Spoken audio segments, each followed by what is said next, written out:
And welcome back to another episode of Dogs on the Couch, where everybody's allowed to have an opinion. It does not matter if you played the game, you are watching. So you're allowed to have an opinion as well. Please, by all means, like, share, comment, subscribe. Most importantly, subscribe. It's free of charge, doesn't cost you a dime. It helps grow the channel as well as push these kinds of videos into the algorithm so that like-minded people may have a chance to view them also. We set our first goal. We want to try to reach 100 subscribers. So you can help me out by simply clicking that button. Doesn't cost you a thing, and I greatly appreciate it. Now, that being said, this episode is kind of me after the dust is settling and everything like that, and gathering different information, hearing Andrew Berry speak, which I'm going to play a little bit of here in a moment, hearing Jared Verse speak himself, just kind of where my mind is or thought process is, as far as how I feel ultimately about the Myles Garrett trade and how it will affect everything moving forward. So the one part that I do want to say, that I don't want to overlook, because as I get into the video, it'll probably seem like I'm overlooking it.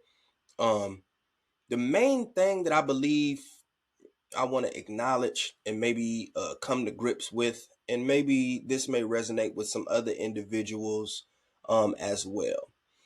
I think the major part of the upset emotion behind Myles Garrett not being here anymore, it's not to take anything away from him as a football player, because this is what I was kind of discussing this a little bit earlier.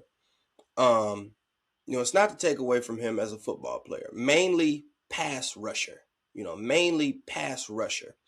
And I'm gonna get to what I mean by that. Okay, so do want to acknowledge he's arguably the best pass rusher to ever play football. You could definitely have that argument. Pass rusher. Um,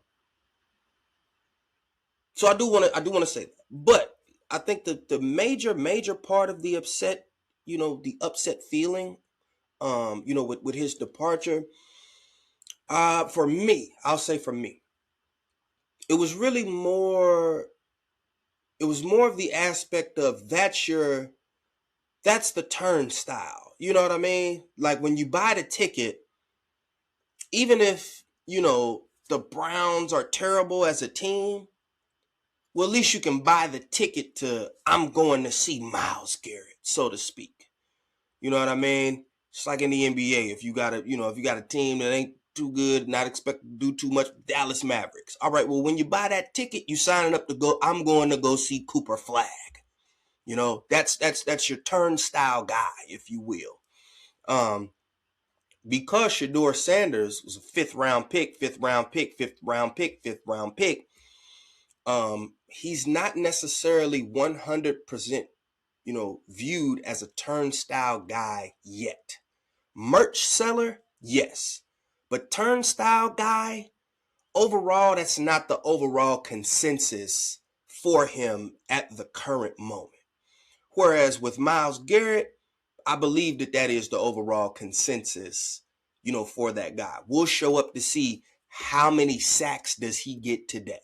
You know what I'm saying? Like, it's the turnstile guy. I'm punching this ticket.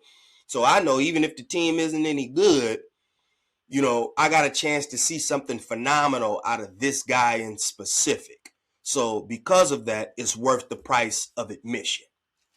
So I think it's just a struggle of kind of trying to, adapt to the new world where that doesn't necessarily exist anymore. To adapt to a world where now it will be more so based on the team's production itself, or based on, can you get Shedeur Sanders to turn into the turnstile player? the perceived franchise quarterback, if you will, because it's very divided at the moment. There's no overall consensus that says, yeah, Shedeur Sanders is the franchise quarterback. Some people have their opinions on it that say lean towards it. Other people have their opinions on it that lean away from it. So I did want to get that out of the way first, because like I say, when I sat back and thought about it, that was one of the main things for me. It was just like, you don't necessarily have that, that box office guy, you know what I mean? And now you have to kind of turn the team into being worth watching in order to convince people why they should buy that ticket, because you can't just slap 95. You can't just slap 95 on the poster and up the tickets are gonna sell, so to speak. So I think that's the main part that stinks, about Myles Garrett no longer being a part of the Cleveland Browns. Okay. Now, as I move more into, my explanations of how I've gotten to where I personally feel, right now at this particular instant, to try to give context to my pathway there, let's try to listen to a little bit of what Andrew Berry had to say, dissect a little bit of what I may be taking from it, and seeing how that may or may not have affected, how I got to my current opinion of the situation. So let's listen to a couple clips from Andrew Berry explaining why, how, and his thought process, behind trading Myles Garrett. So I'll be honest, I did not have this conference on my bingo card for this spring. I know you all have heard me say for a number of years at this point that Myles Garrett is a foundational player, Hall of Fame worthy, and a homegrown talent that's been here for the decades. And our intent was to have him be a one helmet player for his career, and that was the truth. And even to this day, when Myles's career is over, we look forward to welcoming him back, into the organization. Really quickly, I want to stop right here because he's going to go on for a little bit long, but I want to address this respectfully. I'm starting to, Andrew Berry, you're a really good liar. Like you lie a lot. Like you lie a lot. That whole, because remember Andrew Berry, you like, well, I'm Cleveland to Canton. And even Myles was like, okay, I don't want to go from Cleveland to Canton. I want to win Super Bowls. That's what I want to try to do. And Andrew Berry, you spent all this time telling us that there's nothing that could happen where you're not trading Myles Garrett. Don't even call my phone. It's basically the way that it was being presented. And then now you're trying to cover it up. He was stuttering. He couldn't even get it out. I didn't have this on my bingo card. He's stuttering when he's saying it. He can't even get it out. So respectfully, like Andrew Berry, I think you lying. You know what I'm saying? I haven't been as hard. Like, for example, when people wanted you gone with Stefanski, I didn't necessarily want you gone. The only way that I wanted you gone is if that was the only way we could get rid of Stefanski is you had to go too. All right, then I was cool with you going. But outside of that, I didn't want you to leave. I didn't feel like you was as bad as a GM as other people was making you out to be. You know what I mean? They just made it seem like you picked all these bum players and didn't talk to Kevin Stefanski about it. When I felt like, no, you collaborated with Stefanski and DePodesta to get certain players, a la a Dylan Gabriel. I don't think you wanted Dylan Gabriel. I think you picked him because that's who Kevin Stefanski wanted. I'm just being honest about that.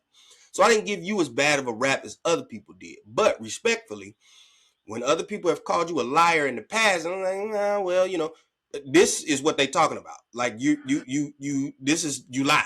Like you flat out lied. You telling everybody, oh, Cleveland to Canton, we're not trading Myles Garrett. Then you turn around and did it. And then here you are, now let him go ahead, let him give the reasonings or whatever, how his mind changed and how it wasn't a lie. But there are moments, particularly in my job, where, opportunities come up that quite honestly are unexpected. And they force you to stop and reevaluate and look at it and say, hey, is this something that could be, really beneficial to the team? And that was the case in this instance where, it got to a certain point where we looked at, what the trade details were. And we asked ourselves, okay, do we hold here, regardless of, how, because of how emotionally right it felt? Or do we ultimately make a decision that we think has a huge benefit, to the team in both the short, and long term? So here's my thing with that, with what he's saying. If we're going by what you said before, Andrew Berry, there's no way that you could ever even get to a situation where you're considering what's being offered. Because the way you presented it before is, I'm not even entertained. Don't call me about Myles Garrett, because I'm not trading him. So don't even call my phone. He going from Cleveland to Canton. So don't call my phone.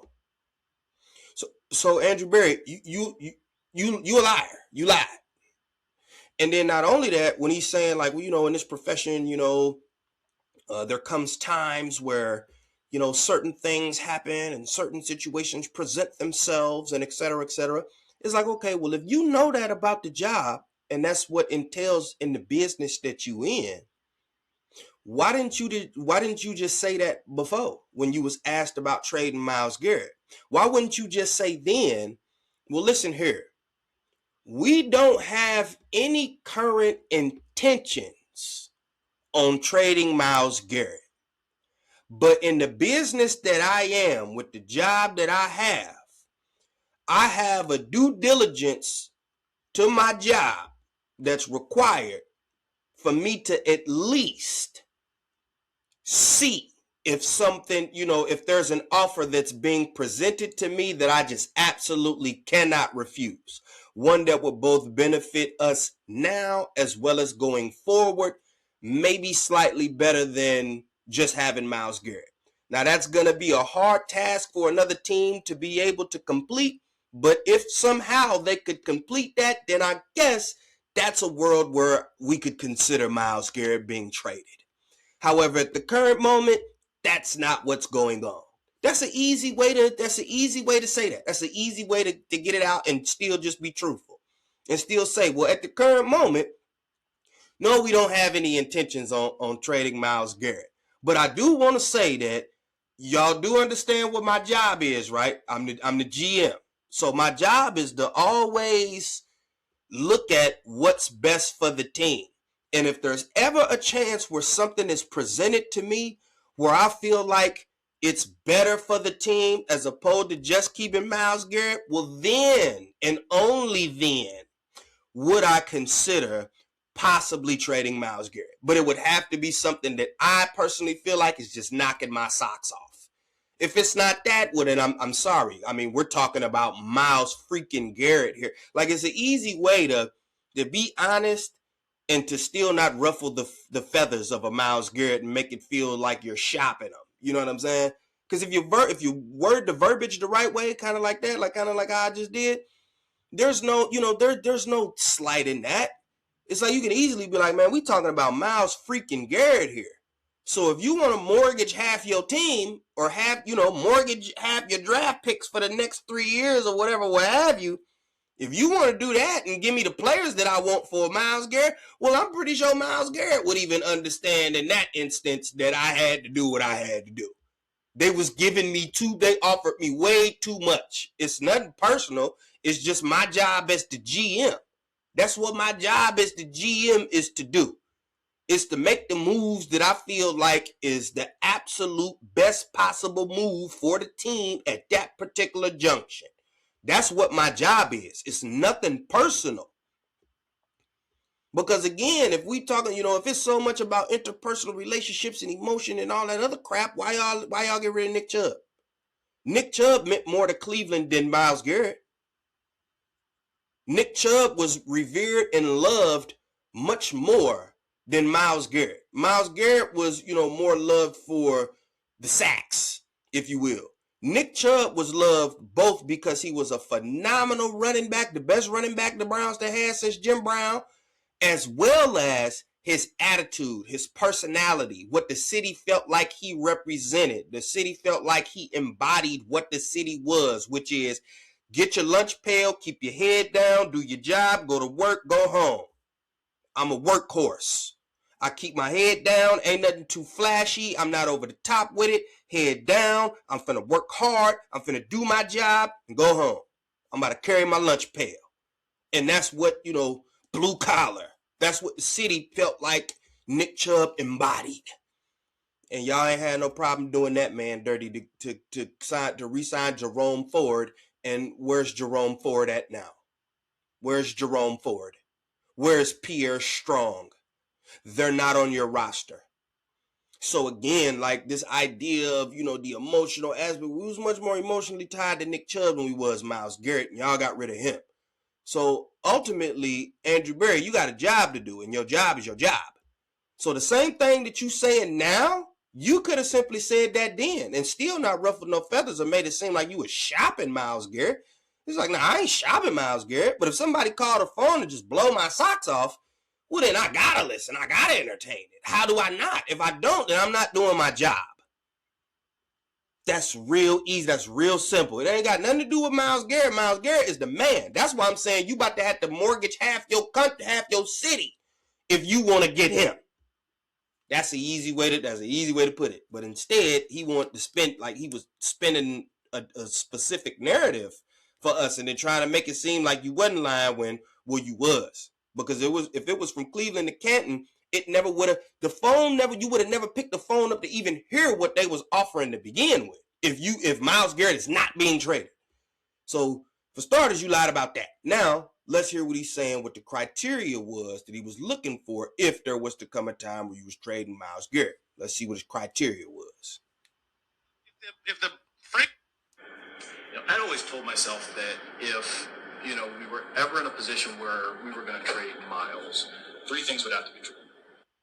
Very quickly, first of all, how was you saying that to yourself if you were saying you're never trading Myles Garrett? So how could you then be saying to yourself, well, if I was in a position where I ever had to trade, but I thought you said you were never going to do it.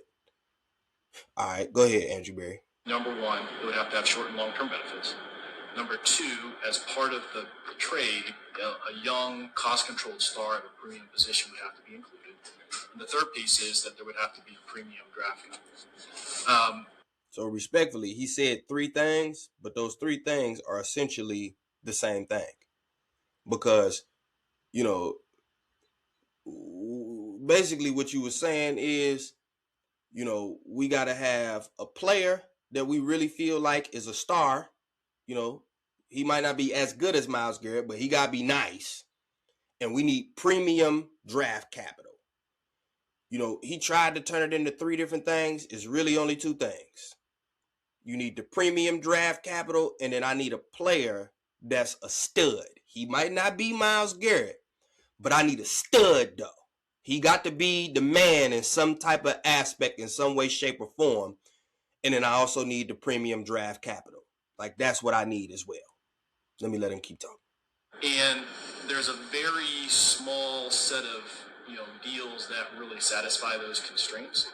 So when it got to the point with our negotiations with the Rams, when, all those things were satisfied, it really, caused us to just take a step back and think about, really think about the decision. Because essentially what he's saying, hey, something that was going to, benefit us not just short term, but long term. Well, I mean, that's what draft capital does, as well as getting a stud player.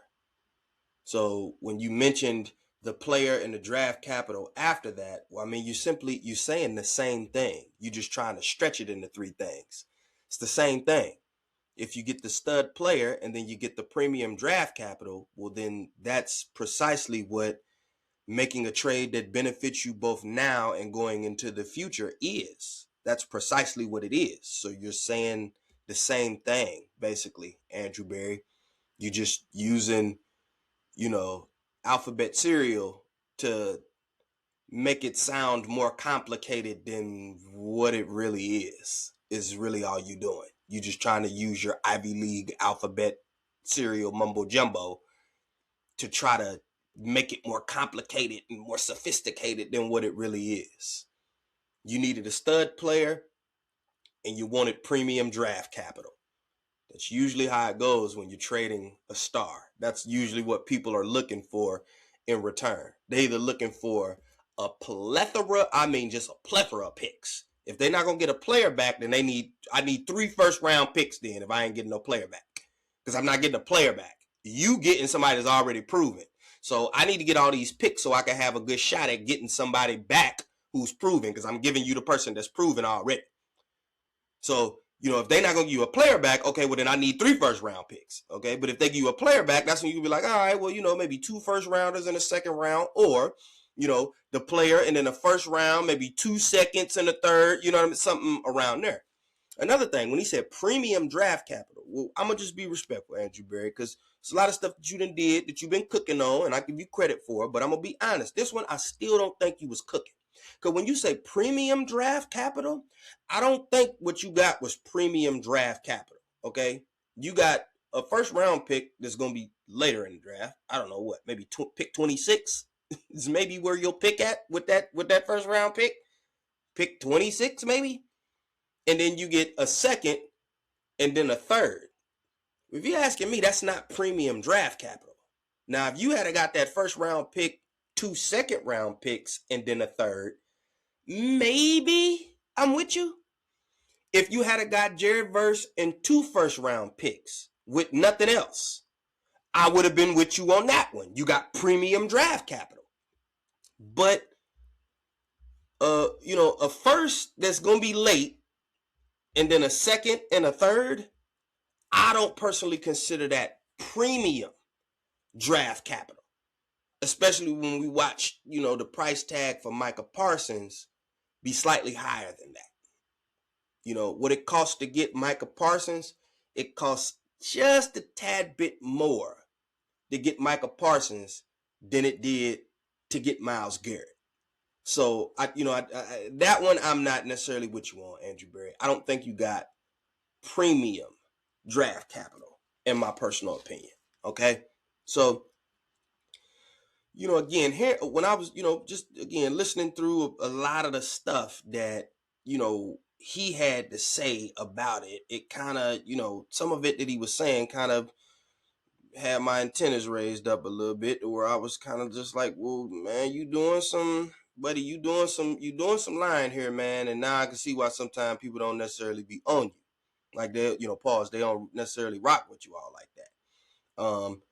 And, sometimes with that whole, you the smartest person, being the smartest person in the room sort of thing, you know what I mean? And this particular move, if it backfires in the ultimate fashion that it could, when people, if it backfires like that, if people get to calling for your job, I'm a 100% understand why. 100%, because they already try to pin the Deshaun Watson thing on you. So if you couple that, if you top that with trading Myles Garrett, and then the trade don't end up working out, meaning like Verse don't end up being too much of no good over here, and the whatever picks, if you around to pick them picks, if those picks don't end up panning out, and then you traded Myles Garrett for that, people they're gonna want you up out of here. Like, and I'm not gonna blame them, honestly. Now, quickly, let's listen to a little bit of what Jared Verse had to say himself, as far as being traded here. They caught me by surprise. I loved LA. I love the coaches, the organization, my teammates, everybody a part of it, the staff, the fans. I love the whole vibe of LA, Los Angeles, the Rams, and it was upsetting. I was upset for a good little bit of time. But when you're an athlete, you understand the nature of business. Everybody does what they think is best for their business, and that's the situation that I'm in. I'm happy to be a part of the Browns. I'm happy that they believed in me and they were able to make that trade and bring me here. Be with my teammates, be with everybody here, and I truly do believe in everybody in the locker room. But it was upsetting at first. But you got 2 choices: that you can either work or you can give up, and I ain't never been a quitter. Do want to say that I definitely appreciate that young man's honesty, and what I feel like what he said is the perfect. I don't feel like there's an answer that's better than that, in my opinion. Really quickly before I address him, I do want to add this. with the Andrew Berry aspect of things. One of the reasons that I feel like when Andrew was talking about how, the list of criteria that would have to, come up in order to consider trading Myles Garrett, and how, that basically with that list that's needed, it basically kind of limits, the people that you can, the possibilities of the different teams that you could work that out with. Another key piece to that is the fact that Myles Garrett had a no trade clause. So that has to be factored in as well. Because ultimately, no matter how sweet the deal is that you might have felt like the deal was, ultimately Myles had to sign off on it. So Myles wasn't just going, a deal that might send him somewhere he don't necessarily want to go, but it super benefits the Browns. Well, he's not finna sign off on that deal.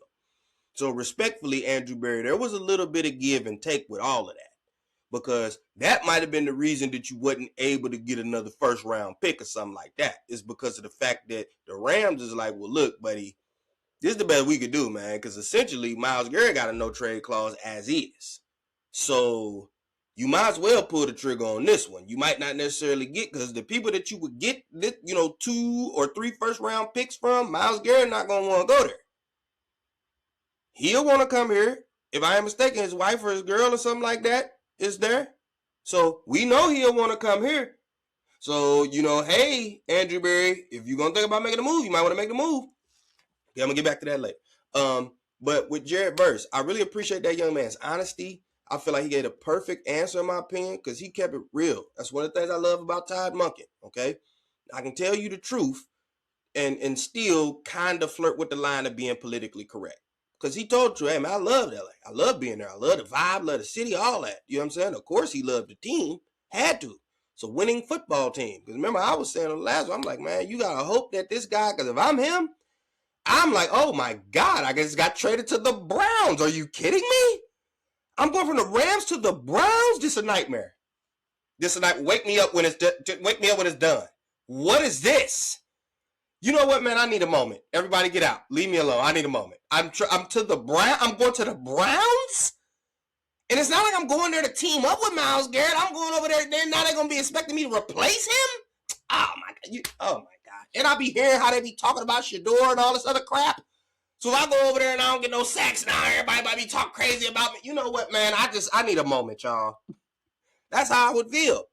And respectfully, he ain't say all that, but he was just like, hey, I really loved it over there. It took me by surprise. I was disappointed at first. I didn't like it. But then he got to the real. He said, hey, look, I understand it's a business. I understand that. I'm not finna get overly emotional about it, because at the end of the day, I got 2 choices now. I can either quit or get to work, and I ain't never been no quitter. I love it. I absolutely freaking love it. Because for me, it seems to set a slightly different tone than the tone that kind of seems to be set by Myles Garrett. Okay? So I love, that young man's response and what his attitude towards what happened seemed to be. You know what I'm saying? He seemed to actually process his emotions about it. And then once his emotions were processed about it, instead of dwelling on it or being like, man, I can't do this, man, I don't want to do this. It seemed like he was just like, you know what? It is what it is. I can't change it. Let me get to work. Maybe I can help turn this thing around. Maybe I can help turn this into being the Ram. Now, the weather ain't going to be the same, but at least maybe we try to get a good football team. And then he even has clips where he says, when he was watching practice, he didn't necessarily get a chance to get out there. That was the initial. He's been out there since then. But he was like, I'm watching it. He's like, man, I don't think that's no losing football team out there. Like the vibe, the way you see him flying around, different stuff like that. Nobody moping around and this other stuff. He's like, man, I don't think that's no losing football team. That's not the vibes that I'm getting. You know what I'm saying? And it seemed like the young man was ready to go to work. It's the kind of attitude that you need, in my opinion. And so now that we're talking about attitudes, let me get to the last piece, before I give my assessment of where I feel like I'm at with the Myles Garrett trade now. Jim Schwartz had some things to say about how his situation went down with the Cleveland Browns. So let's listen to a little bit of what Jim Schwartz had to say. I mean, it sort of is what it was. We had a lot of success on defense, and the Browns made a change at head coach, and they passed over me with all the success that we had and the ability that to develop players. Our best players had their best years, all those different things. And that was a decision they made. They wanted to go with an offensive guy. They chose Todd. I'm fine with that. They can make, decisions that they want to make. But they can't expect me to stay on board for that. Anybody that's in any business, you get passed over for a promotion when you've done a really, really good job in your job, and you think you were. So I don't mean to cut him off. I wanted to try to let him get through it, but really quickly, when you hearing him speak, there's kind of like a me, I, to kind of like his tone that he's kind of speaking to. It's kind of like a me, I. And then not only that, when you hear him talk about how, people get passed up, people get passed up for promotions all the time, especially like in the regular world, like just in the everyday world. People get passed up for promotions all the time. People who do phenomenal job, they phenomenal at their job, but they get passed up because the person up top is cool with somebody else. And so he just hired his friend. Respectfully, if I'm not being, not trying to be funny, but Jim Schwartz, that's kind of how you got hired here, was your relationship with Andrew Berry from over there in Philly. It's kind of how you got the job here. Because Andrew Berry hired you. It wasn't Kevin. Kevin Stefanski didn't hire you. It was Andrew Berry. Let me let Schwartz tell a little bit more. Time for that promotion. It's it's time to go. And Todd deserved his own guy. He doesn't. I mean, a forced marriage isn't going to work in the NFL. And like having command of the players and have. So he's saying that a forced marriage is not going to work. Basically, like, why would I even try it? It's not going to work. The problem with that is that's what you did with the Browns. Now, I'm not saying that it worked because you had back-to-back losing seasons, 3 wins and then 5 wins. So I'm not saying that it worked. But what I'm saying is your attitude about it was different. You tried it. You were willing to participate in a forced marriage. You and Kevin Stefanski were forced. Andrew Berry brought you here, not Kevin Stefanski. So you were willing to entertain it then. Let me let him keep talking. Command of the locker room, all those things are extremely important. And I didn't feel like I could do my job after getting passed over for the head coaching job. It sort of, just put me in a tough position. Hey, we want you to listen to this guy, but we didn't think, we didn't want to make him the head coach. Really quickly again. So how could that stop? How does that stop you from doing your job? Because again, like I say, everyday life, people get passed over for jobs. But just because I get passed over, I'm not just like, all right, well, I'm about to quit. It's like, I may make a path, for something different in the future, but I'm not just about to throw a hissy fit and just, I quit. Because I just saw you give them that job, and I'm just so emotional, I quit. I'm going to take my ball and go home. That's like an emotional thing that you admitting that you just couldn't get over. Your emotions are getting the best of you. I can't even focus and do my job because I'm so upset or so bothered that you made him the head coach instead of me. Let him talk a little more. So I made the decision to resign, and I have to sit out this year as a result. But, I think anybody that's been in any business, when, you've done a good job, when you mentioned those numbers, we weren't one of the best defenses in 3 years. We were the best defense in 3 years. And, the decision they made, that's their decision. But to expect me to stay and to be on board for that, that's just a tough situation. And it wouldn't have been good for me, and it wouldn't have been. good for Todd. So it was best for him to get his own guy in there and to move forward with him, as opposed to just having an arranged marriage and having me there and maybe having some players more loyal to me than him. It can just be a bad situation. 33 years in the NFL. I'd never been around that before.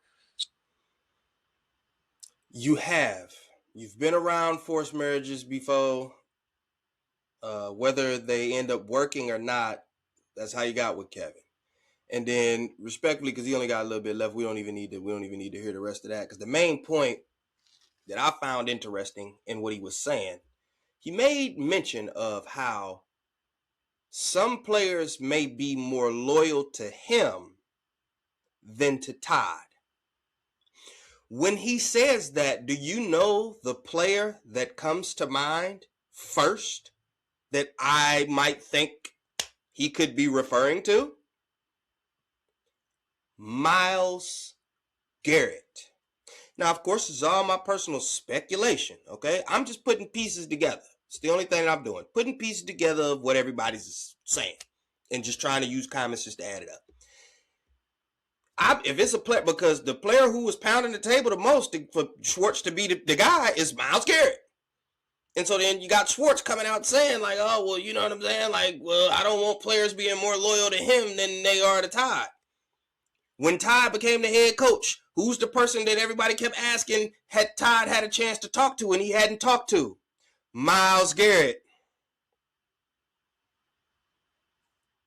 I can understand not coming to the OTAs and none of that other stuff because it's voluntary. You don't have to go and everything like that. But just to shoot the coach a text, just to shoot him a text. Congratulations, coach.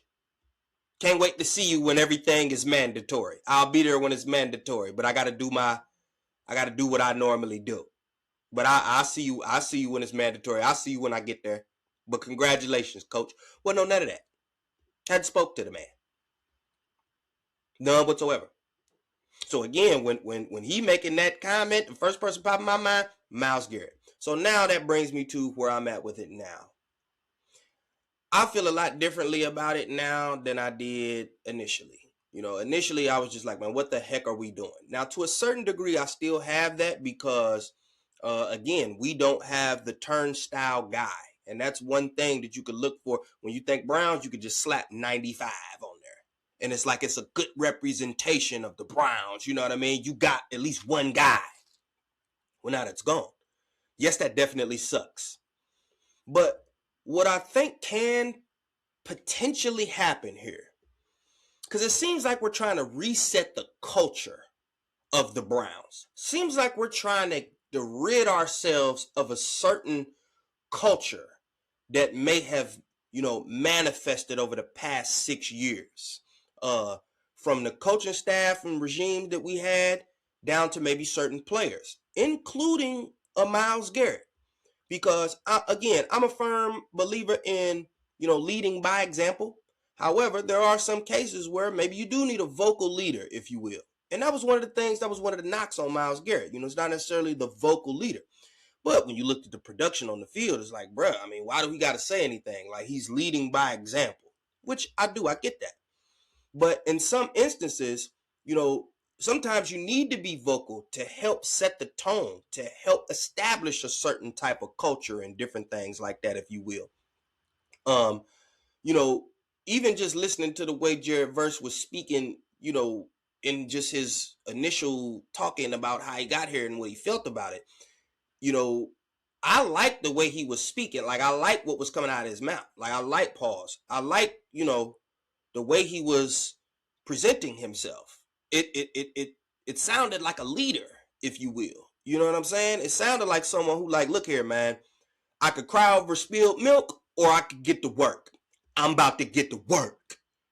When you got people like Jim Schwartz, and mind you, him and Myles Garrett kind of tied at the hip with how much they like each other and everything like that. You got Jim Schwartz throwing temper tantrums. The reports was you smashing stuff and taking your stuff out of the instant that you found out that you didn't get the job, or you end up throwing stuff in your office and moving stuff out your office and basically throwing a temper tantrum. You couldn't control your emotions. You let your emotions get the best of you. Your emotions stood in the way of you being able to still do your job. Well, respectfully, man, like as a coach and as well as, a player, I need you to be able to have your emotions in check, my man. That's one of the ideas, that's one of the aspects of being a leader. You can't get so affected emotionally by certain things. You got to understand like they are what they are. And so again, if Schwartz felt some type of way about that, I'm thinking that maybe Myles Garrett felt some type of way too about Jim Schwartz not getting the job. And him being like, oh, you going to bring Monk in here, man? I don't care nothing about this dude. I don't want this dude. If we didn't have Jim Schwartz, I sure didn't want him. You know what, man? I ain't going to show. I'll show up to camp when I show up, if I show up. Matter of fact, I ain't going to say that. Let me go to the Cavs game. And it's like, respectfully, I get it. Because when you get on the field, Myles, you do you. Understandable. But the fact that we have all these young players and different things like that, that we trying to develop and trying to grow, is that the tone that we want to set? Get emotional about something when you don't get what you want and then pout? Is that the tone that we want to set moving forward? Is that what we really want? If we want to turn this thing around and have a winning football team. Can we do that being blinded by our emotions? And anytime we don't get what we want or something doesn't go our way, we want to take our ball and go home. Or we want to demand a trade. Is that the tone that you really want to set? Or would you rather the tone be set like, hey, look, this might not be the best. It might not be what I wanted, but this the situation that I'm in. I'm about to get to work and make the best of it. Because it's the situation that I'm in. So instead of crying over spilled milk, I'm about to pull up my big boy pants and I'm finna get to work. That's what I'm about to do. And then hopefully by me getting to work, then maybe some of these situations might change. And even if they don't, at the end of the day, I'm not going to let that affect me from doing my job. I still got a job to do. So I'm about to get out here and I'm about to do this job. Best of my ability. Period, point blank. And, last but not least, like I say, man, Myles is arguably the best pass rusher ever. But I'm just going to be honest, man. When we being honest about Myles Garrett and we dissecting his game, that's what his game is. It's rushing the passer. It's getting sacks. That's what his game is. He's not just this all-around defensive guru. He specializes in rushing the passer, getting sacks. That's what he do. It's not like it's just all this other stuff on defense that he all world at it. He all world and arguably the best ever at rushing the passer, getting to the quarterback and getting the quarterback on the ground. That you cannot take away from him. But when we talking about run stopper or plugging a hole or different things like that, I don't think that's just the most elite part of his game. Is it somewhere in there? Yes. But if you're asking me, is that like primarily what he focused on? No. I think primarily he focuses on getting sacks. That's what I think. Primarily he focuses on getting sacks. So much to the point where there are times where he'll jump off sides because he's trying to time the snap count just so he could get back there and get a sack. And then you off sides and then now you done messed up the flow of the game or you done gave him a free 5 yards just because all you worried about is getting back there to try to sack the quarterback because you chasing a sack record. So I'm just praying and hoping that, Jared Verse, and I watched some film on him and whatnot. And honestly, I didn't think he was as good as he was, even though as far as like, hey, Pro Bowler, you know what I'm saying? And, first ballot, if you would, I don't know what the correct term you would use, but first ballot Pro Bowler, not a replacement Pro Bowler. You know what I mean? Like legit Pro Bowler. You know what I mean? Selected. You know what I mean? Pro Bowler. Watching a lot of his stuff, it's like, man, buddy is like, wait, nice. Like he nice. And then as far as size wise, I think they're pretty much the same height. And then I think maybe they're off 15 pounds. Maybe I think Myles may have him by 15 pounds or so. Because I think Myles is at 12 pounds. Myles is listed at 272 versus listed at 260. So, as much as Myles is, the freak of nature and everything like that, 100%. This guy ain't no slouch. Jared Verse ain't no slouch. He not some couch potato. Like Buddy is built like an ox too. Pause. Like Buddy, he legit. Yeah, he 12 pounds lighter. Cool. But if you're asking me, like, all right, well, I mean, if we just wanted to rush the passer, which I think he actually does more than that, honestly, in my personal opinion, he's more than a pass rusher. So I actually think you'll get it, you end up getting a little bit more production. Less sacks, yes, but I think maybe more production in other areas, of defense. You know what I mean? Instead of it being, hey, we'll just run in the direction of Myles, because he's going to go out so wide trying to get that sack that if you just run right there to the hole where he just vacated, where he just did this out loop to try to get, back there to the quarterback, and you just ran right there. I think that's something you can kind of, mitigate. I think that's something that Jared Verse might be able to mitigate a little bit. So all in all, like I say, I've come around to the idea of it is what it is. Myles is gone. He's already at they practices. If his thing is his thing and he been doing that forever, he should have, when he got there, he should have told that coach, hey, look, I got to do my thing. I won't be here until it's mandatory. But as soon as he get there, buddy's suited up, smiling, ready to go. Okay? So that alone is like, all right, man, so you was playing in our face. You know what I'm saying? You could do it. You just chose not to. So this shows that clearly you could do it. You just chose not to. And again, is that the tone that you want to set moving forward if you're trying to change the culture of the Cleveland Browns? The culture of lackadaisical practices, not being held accountable if you throw in interceptions. What they said, Stefanski wouldn't hold Deshaun Watson accountable, but will hold other people accountable. Well, Todd Monken holding everybody accountable. Why are we throwing interceptions in 7-on-7s? It's embarrassing. What the heck are we doing? And he talking about everybody that's throwing them interceptions. Okay? He holding people accountable. Ain't no, well, I'm going to do this for you, but then I ain't going to do it for you. So again, I feel like there's a tone that's trying to be set here.